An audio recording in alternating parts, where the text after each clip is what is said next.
그 다음에 이제 감정평가에 대해서 설명을 드리겠습니다. 자, 감정평가는요, 일단 감정평가를 하는 목적은 간단하죠.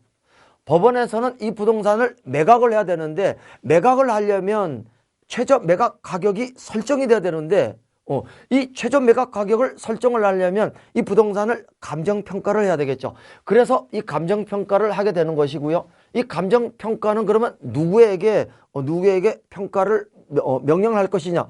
원칙적으로는 감정인은 자격 제한이 없습니다. 없지만 현재 우리 실무는 감정평가사에게 전부 다 평가 명령을 내리고 있다는 거죠. 자, 그러면 이제 이 감정평가사가 감정을 해가지고 법원에 감정평가서를 제출하게 되면 거기에 감정평가액이 나와 있겠죠. 감정평가액이 나오면 우리 법 규정은 그 감정평가액을 참작을 해가지고 최저 매각 가격을 정한다, 이렇게 돼 있지만 우리 실무는 이 감정평가액을 그대로 1차 경매의 최저 매각 가격으로 설정을 하고 있다는 거죠. 이 근거 법 조문인데 법원은 감정인, 실무상 감정평가사가 될 테고요. 부동산을 평가하게 해가지고 참작을 한다라고 얘기했는데 우리 실무는 그대로 1차 경매의 최저 매각 가격으로 정하고 있다. 최저 매각 가격이 3억 만약에 이렇게 설정이 되면 매수하고자 하는 사람들은 최저 매각 가격 이상으로 매수 신고를 해야 되겠죠. 그 밑으로 내려가면 안 되겠죠. 그래서 반드시 그 가격 이상으로 매각을 해야 되기 때문에 최저 매각 가격이 3억이라면 3억 이상으로 매수 신고를 해야 되고요. 최저 매각 가격 3억으로 매수 신고하는 거는 상관이 없다. 그 밑으로는 내려갈 수가 없다. 그런 의미고요. 자, 그 다음에 최저 매각 가격은 이해관계인 전원이 합의를 한다고 해도 이 최저 매각 가격은 바꿀 수가 없습니다. 자, 우리 법 조문을 보면 최저 매각 가격 외의 조건은 이해관계인 전원이 합의하면 법원에서 바꿔줘야 되는데 최저 매각 가격만큼은 아무리 이해관계인 전원이 합의를 한다고 해도 이것은 변경을 할 수가 없다는 거고요.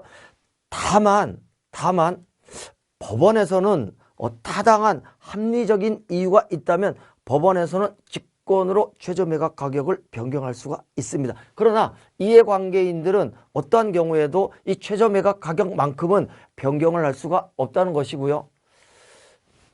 이 최저 매각 가격을 그러면 왜 이렇게 정해놓고 있느냐? 최저 매각 가격 제도를 채용하고 있는 그런 취지는요, 목적 부동산의 적정한 가격을 표시를 해가지고 입찰 신고, 매수 신고를 하려고 하는 사람들에게 기준을 제시하는 거죠. 그래야만 입찰이 공정하게 이루어지겠죠. 실무상 최저 매각 가격은 어떻게 정하느냐? 감정평가사가 감정평가를 하게 되면 그 금액을 그대로 1차 경매의 최저 매각 가격으로 정하고 있는 것이 현재 실무 사례입니다. 자, 그러면 이제 감정평가를 해야 되는데 법원에서는 감정평가사에게 평가명령을 내리게 되는 거죠.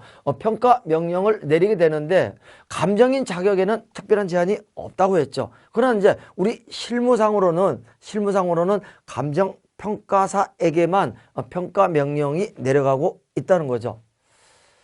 자, 그러면 이제 이 감정인의 자격이 나오는데 우리 실무에는 감정인 명단이 프로그램에 다 들어가 있어 가지고요.